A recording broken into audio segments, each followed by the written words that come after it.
What's up, everybody, and welcome back to Fireside Giants. I'm your host, Anthony Rivardo. Today, let's discuss the New York Giants offensive line. There's a couple of players set to hit free agency this offseason. Should the Giants extend them? Should they re-sign them? Or is it time to go in a new direction? Now, those two players are Nick Gates and Jon Feliciano, a couple interior offensive linemen for the Giants. Feliciano started 15 games at center for the Giants this year on a one-year contract. We all know Nick Gates and the incredible story that he had fighting his way back onto the football field to contribute, starting 8 games for the Giants this season at left guard. Just an unbelievable story. So we're going to go ahead and discuss what we think that the Giants should do, and I want to hear from you all down in the comment section below, and make sure to leave a like if you enjoy and subscribe to the channel if you're new, and ring the bell so you don't miss an episode. Also, before we dive into it, happy Victory Monday, Giants fans. The Eagles lost the Super Bowl. Let's freaking go. Shout out the Kansas City Chiefs. Shout out Kadarius Toney, who was an impact player in the Super Bowl. I know some Giants fans, it hurt to watch him make such an impact, but great thing that he made the impact against the Eagles to prevent them from getting the Lombardi Trophy. And also shout out to Steve Spagnuolo, Spags, New York Giants legend, defensive coordinator. Got another ring with the Chiefs last night. Love to see it. A lot of Giants players had some really solid performances, or former Giants players had some solid performances, or former Giants coaches, but one of them, James Bradberry, with the costly play at the end of the game. I still like James Bradberry. I feel bad for him. He admitted that he knew it was a penalty as soon as he did it. But you know what? I think it was the right call. Refs made the right call there. Chiefs got the win, so I can't be happier about that. Shout out to the Kansas City Chiefs. Thank you for saving us from another Eagles Super Bowl. So anyway, let's go ahead, dive into the New York Giants stuff. I know that's what you were all here for. And again, we're going to be talking about the guard and center positions for the Giants. We kind of discussed them in yesterday's episode. Go check it out if you haven't already. Talking about the top needs for the Giants heading into the offseason. Now, one of those big-time needs that I mentioned was the interior of the offensive line. I personally feel like left guard, center, and right guard are all positions that the Giants should look to upgrade this offseason. Now, again, I like Jon Feliciano. I like Nick Gates. I think that they're quality players, but are they high-quality starting players that you want to build your offensive line around? Well, no, not necessarily, in my opinion. I think that Nick Gates, for the incredible story that he had and the amazing comeback to the field. I mean, low-key could have been comeback player of the year if that story was more well-known, I feel like. Just an incredible story, right?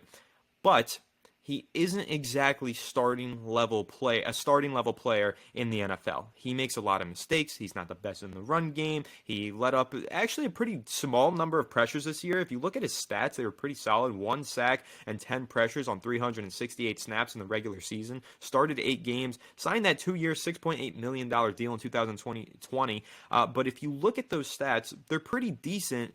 And so that's why I'm going to advocate for re-signing Nick Gates. I think that the Giants should extend him. First of all, he's a leader. Second of all, he's a hero, like a literal hero in the football world, and a true leader and a big-time and amazing story for the New York Giants. I can't imagine that the Giants players would be happy to see Nick Gates depart. I think that he deserves to be a Giant for life, for considering the fact that he came back to play for the Giants after that brutal injury that he suffered last season. And so, yeah, I think that he should be rewarded for that alone with a contract extension. Now, I'm not saying you pay him starting level money, because he's not a starting level player in my opinion. Yes, the Giants started him. They didn't really have a choice. The offensive line was terrible, devoid of talent. Injuries all over the place. Left guard, they had Ben Bredeson. He looked good in preseason. Started out the season injured. Shane Lemieux, the projected starter at the position before the season began, he was injured. So that's kind of been the story of the Giants' left guard spot here. Lots of injuries, a big revolving door. Nick Gates somehow, some way, re-enters the lineup and is the starter at left guard. And again, he played well enough. He played decently, but he's not exactly what I want to settle for. I'm not going to prevent, if I'm Joe Schoen, I'm not going to prevent myself from drafting an interior offensive lineman, a real good guard in round 2 of the draft, like a Torrance, Osiris Torrance from Florida. If he's there in round 2, Nick Gates doesn't prevent me from drafting Osiris Torrance. I'm going to go out there and get the stud left guard that I can build around for the next 5 to 10 years. And unfortunately, I don't think that's Nick Gates, but I do think that Nick Gates is a quality backup who should have the right to compete for the starting job in the training camp period. So I think that the Giants should go ahead and extend him this offseason, let him compete, see where he lands, and at the worst case scenario, he's a backup offensive lineman that has starting experience and can enter the lineup in a pinch. Additionally, he's played every position on the offensive line at one point or another in his pro football career. So He started out as a right tackle with the Giants, moved to right guard, was the starting center for a season, then moved to left guard and started half of the season there.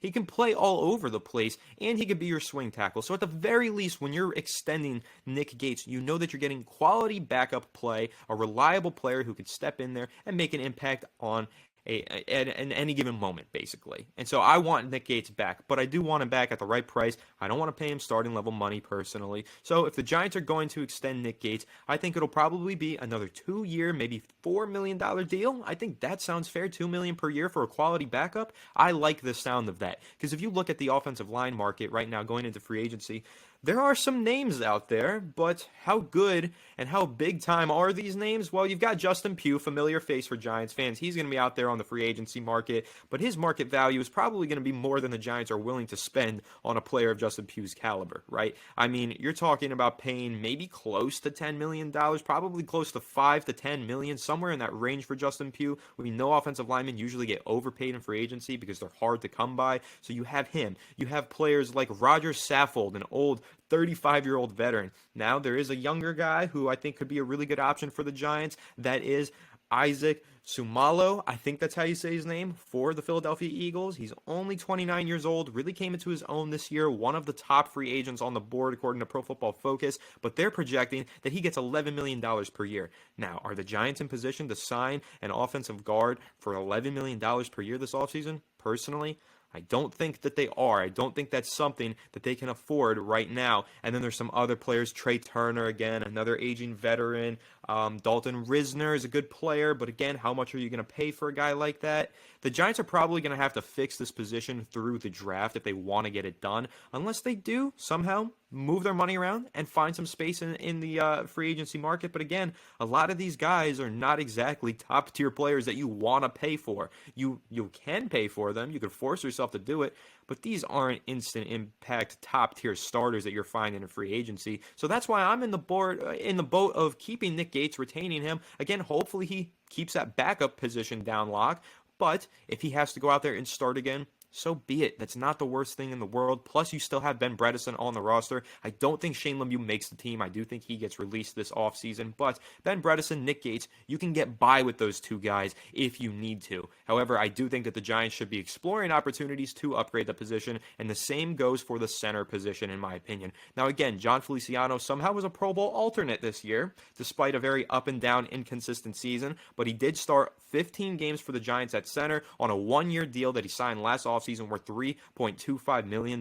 Again, 15 starts, only 4 sacks, and 25 total pressures. Kind of a high pressure number, but not the worst that we've seen from Giants offensive linemen in recent years. But again, when you sign a veteran to a one-year $3.25 million deal, how much do you expect out of him? I think that the Giants got just about what they paid for. They got a quality player, nothing dominant, nothing extreme, but they got a decent replacement level starter in Jon Feliciano, and that's all that they were hoping to get. So Feliciano, do you bring him back next year?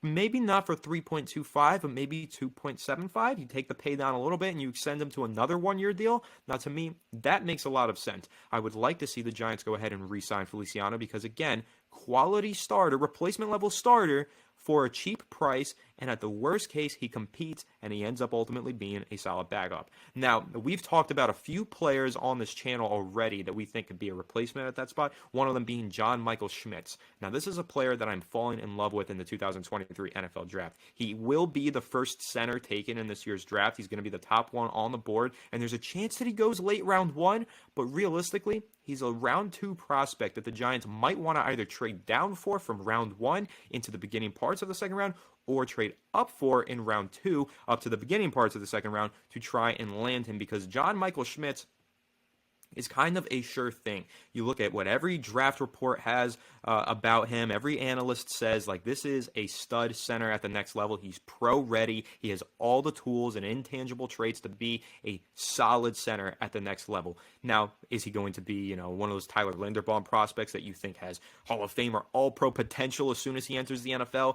Maybe not, but you know for a fact that his floor is really high. This is a player who's just going to step in, be solid, and continue to be solid for the majority of his career. So I really like John Michael Schmitz. He's one of my top targets for the Giants in this year's draft. However, I'm not sure they can land him considering where they're picking in this year's draft, a late first round and late second round. However, it's not the end-all be-all situation. There's a number of centers in this draft class that the Giants can consider trying to land. Now, if you take a look at a few of them, and if you go ahead into the free agency market, it is a bit thin at the position, but there are some names to keep an eye on now. Most notably at the center position, you've got guys like Garrett Bradbury. Now, this is a player who dealt with a lot of injuries during his time with the Minnesota Vikings, but was a solid player when he was on the field. Giants could consider taking a chance on a guy like Garrett Bradbury. Connor McGovern from the New York Jets, he's about to be 30 years old. Again, another player that the Giants could consider taking a flyer on, but at that point, in my opinion,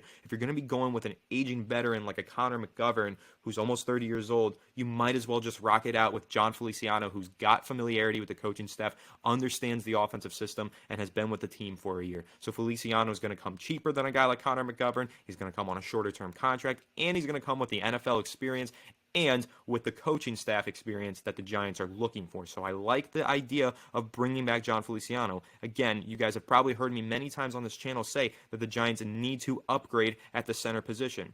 I still believe that. I think that they do. However, the value might not meet the need. Right? If you're there in free agency and you're forcing it and you're saying we need to get a new center and you start overpaying for mediocre talent, well, then you end up with another Nate Solder situation, and you don't want that if you're the New York Giants, especially if you're Joe Schoen, who has a young team with a lot of upcoming contracts to pay off, like Dexter Lawrence, like Xavier McKinney, like Andrew Thomas. They got some big-time deals to hand out pretty soon, so the Giants are going to want to be careful about their spending. But again, there are some other centers in the draft. Luke Weipler out of Ohio State, Joe Tippmann out of Wisconsin. These are some guys that they can target in rounds 2, maybe 3, and again, John Michael Schmitz in round 1. I like the idea of all of these prospects. They're all pretty like, high floor guys. I can't imagine that these guys just suck in the NFL. I think all 3 of those players I just mentioned, Schmitz, Weipler, Tippmann, they're going to be solid NFL players. Now, how quickly they catch on, do they have some rookie growing pains? I'm sure that they will. All offensive linemen tend to,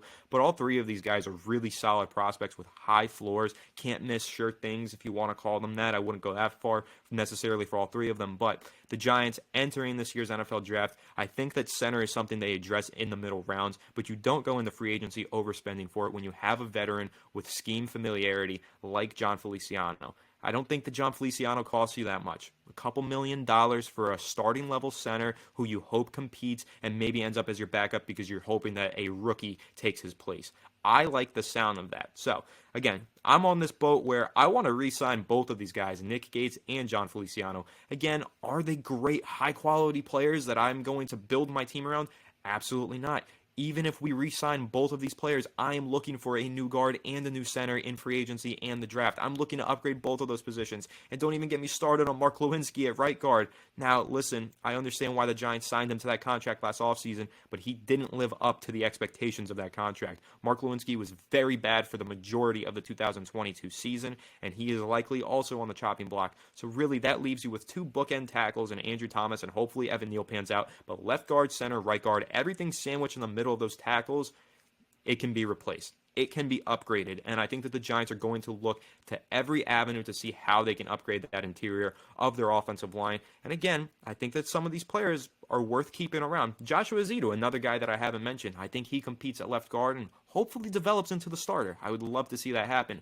But a guy like Joshua Zito that we drafted in the middle rounds of last year's draft, struggled to stay healthy as a rookie, he is not preventing me from taking a stud guard in the 2nd or 3rd rounds of the 2023 NFL draft. So really, to wrap this one up, my final take on it, I want to see the Giants retain both of these players, Nick Gates and Jon Feliciano, but I don't want to see either one of them handed a starting job. These are players who are veterans, they have reliability, dependability, they should be competing for starting jobs, and the Giants should be hoping that they don't win those starting jobs and some new blood comes in and wins the job instead. Hopefully it's a draft pick or a free agency signing, whatever the case might be, the Giants should be looking for ways to upgrade these positions. And at the worst case scenario, you know that you can make it far enough, get into the postseason with those 2 guys starting on your offensive line. So you bring them back, hope that they can replicate what they did last year if they end up in your starting lineup, and build your team around them if need be. But again, I'd like to see the Giants upgrade these positions. But I want to know what you all think down in the comment section below.